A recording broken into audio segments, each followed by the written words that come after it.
This week on The Real Housewives of Salt Lake City. I thank God that He's kept me from another day, just another day, that God has kept me in my right mind, gave me love, gave me peace. Yo, what is up, everybody? Welcome back. Today we're going to be recapping the new episode of The Real Housewives of Salt Lake City, Season 6, Episode 10. Let's get right into it.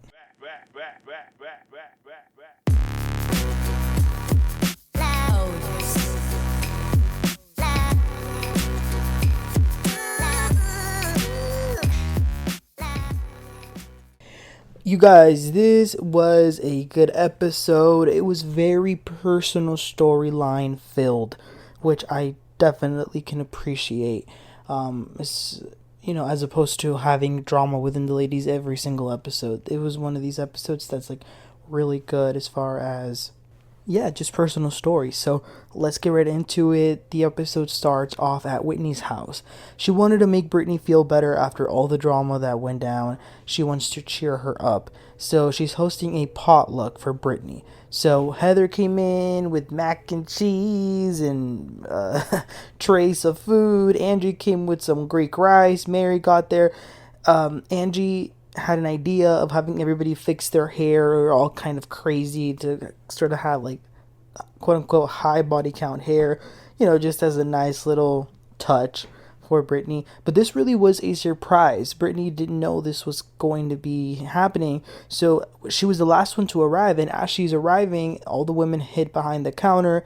Britney walks in and then they all yell surprise. Britney was really happy. She says that she was very touched. And honestly, I was happy for her when someone is like made to feel like they're cared about or being thought about. It's a great feeling. Bronwyn managed to bring like a Make-A-Bear thing over there. Like she literally had a worker with a whole bunch of little teddy bears that you could build.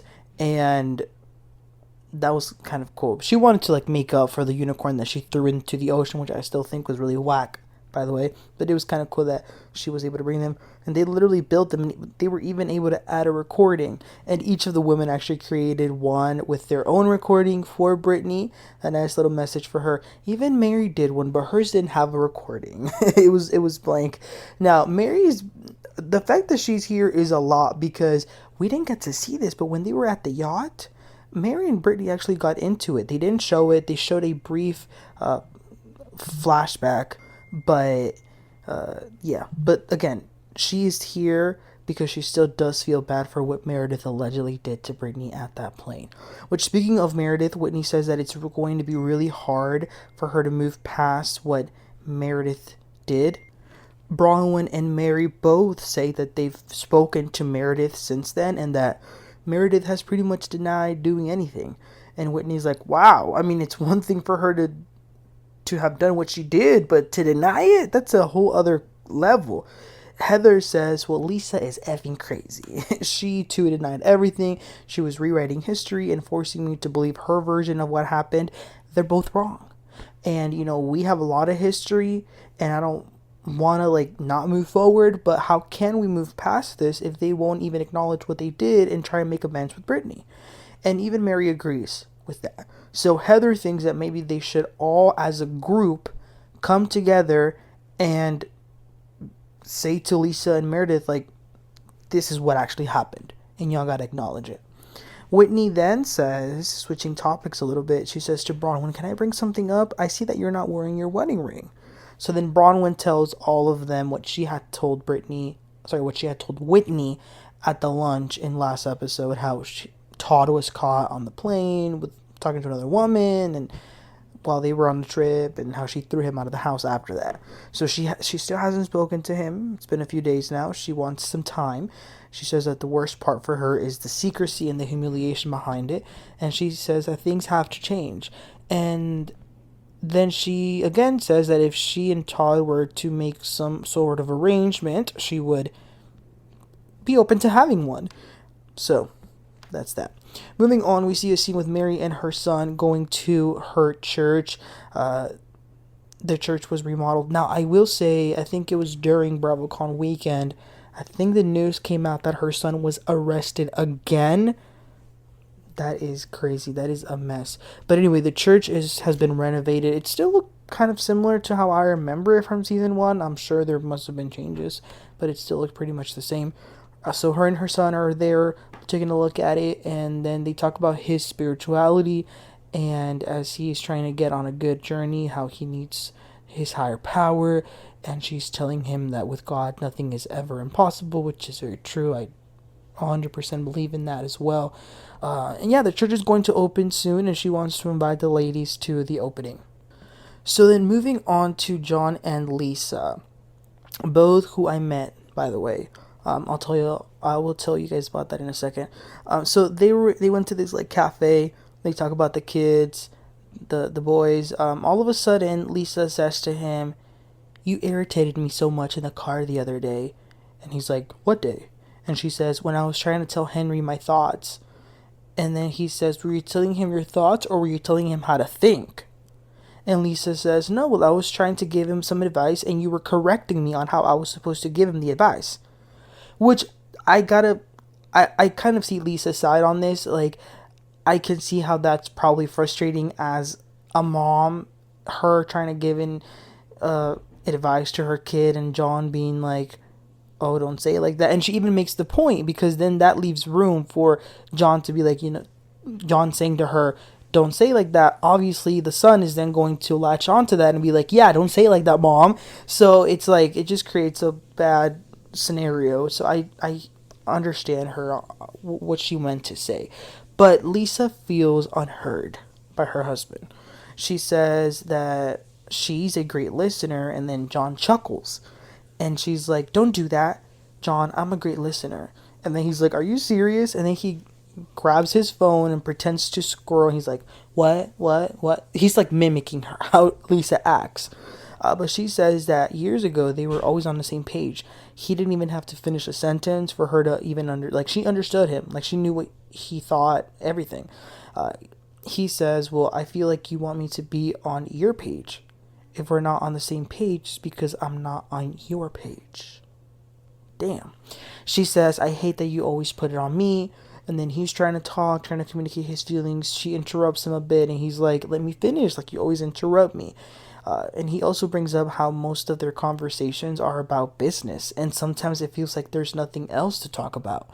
And she says, like, "Well, I don't feel like that." But she also brings up how, for example, he doesn't hug her as much.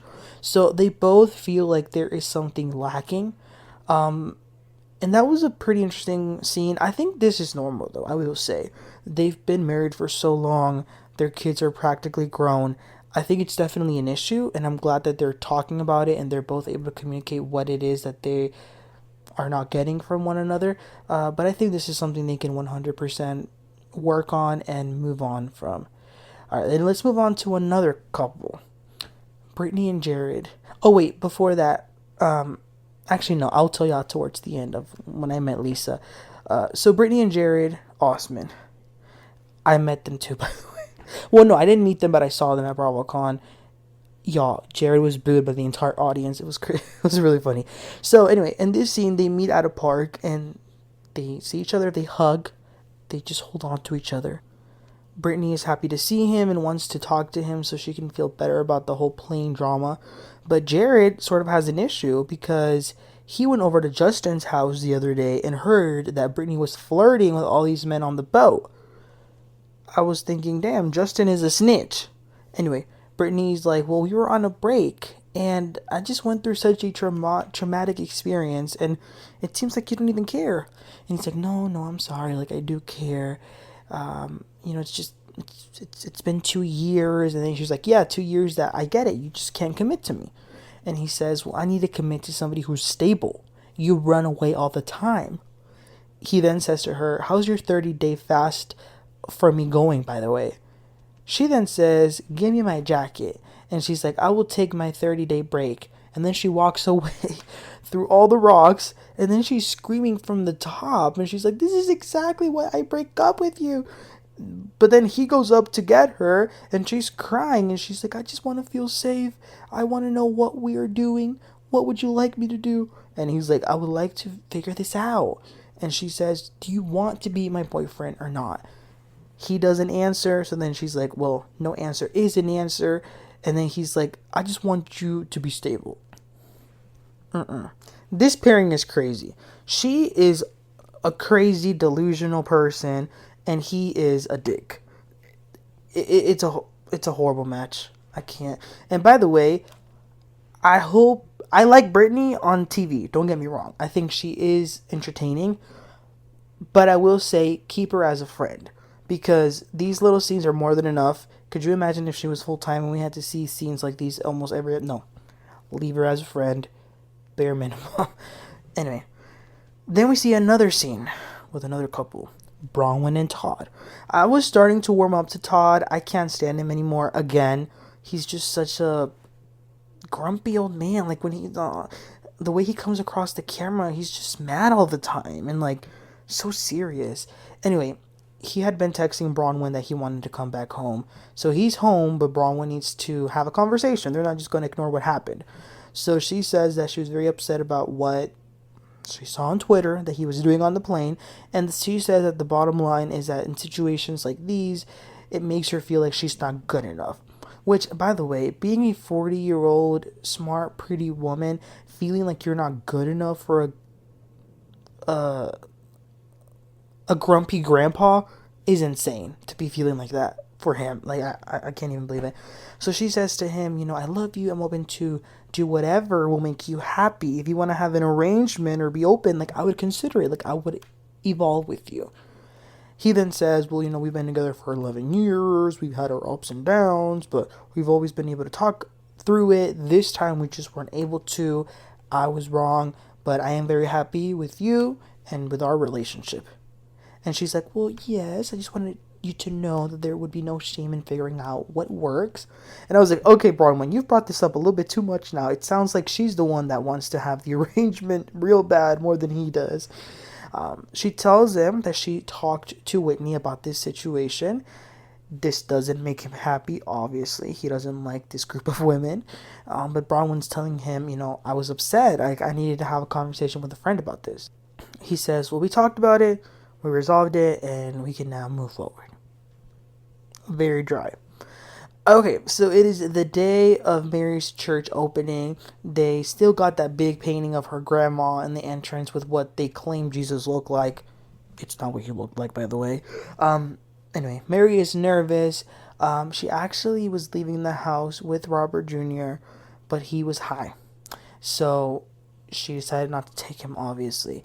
I really hope they can find something that works because clearly what was supposed to work last year isn't. Yeah, hopefully things change. It's not great at all. So then the ladies are on their way to church. Whitney and Heather rode together.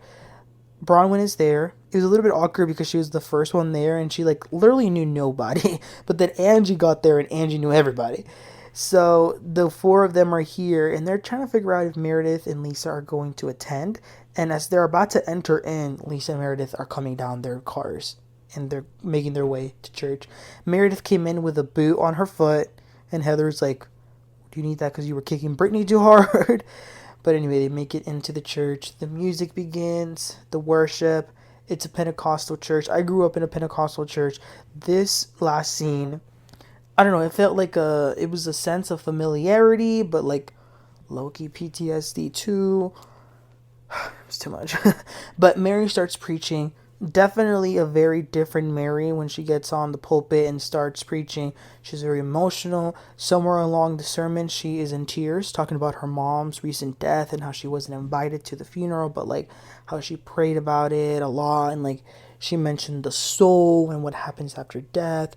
And she just continues to preach. She was in tears a lot. The ladies were really touched because she kind of went individually saying things to each of them that was like inspiring or like very spiritual, and it really touched them, and the service just continued, and that was the end of the episode. I enjoyed the sermon, or that last scene I should say, only because it's so different. Like, where else are we going to see this? Like, it's just so unique to Salt Lake City, and yeah, I thought it was a great episode. So that was the end. Now let's talk about what happened this weekend, okay? Well, first of all, did y'all see their TLC is going to be putting out a documentary exposing Mary's church, and they're saying it's a cult. Now, this is nothing new. this has always been said since the very beginning. I am surprised that it kind of like I feel like people kind of I don't know if they forgot about it. I mean, it just wasn't mentioned, and maybe it's because it just wasn't part of her storyline anymore. And maybe now that it is, that's why they're bringing out this documentary. I will say though, the documentary, we'll have to wait and see what it is shown, but I don't think it's going to affect Mary, because let me tell y'all something. At BravoCon, the way the crowds would go crazy for Mary is like at another level. I think out of all the Bravo celebrities that I saw and that were on panels, every time Mary was in one, the crowd just went absolutely crazy. So we'll see. We'll see if this affects her. I don't think it will. And then as far as the Salt Lake City panel, that was the hottest panel of the weekend. It was on Sunday, and it was at this stage that they call the Gold Stage. It's like the biggest one, and every seat, you guys, was filled. We got there like 40 minutes early because we wanted to make sure we got good seats, and it was just so packed. They were not able to talk about this current season because they told us that they're getting ready to film the reunion soon, so that's understandable. So what they did is that they showed a lot of iconic clips throughout the 4 seasons and kind of had the audience react and the women on stage react. They had a few questions, and it was just amazing. There was a point where they got a standing ovation. We all got up and stood and clapped for them because they are just taking it. They're definitely the number one show. I was able to take a picture with Meredith. She was so sweet. I didn't talk to her because she was really busy filming things.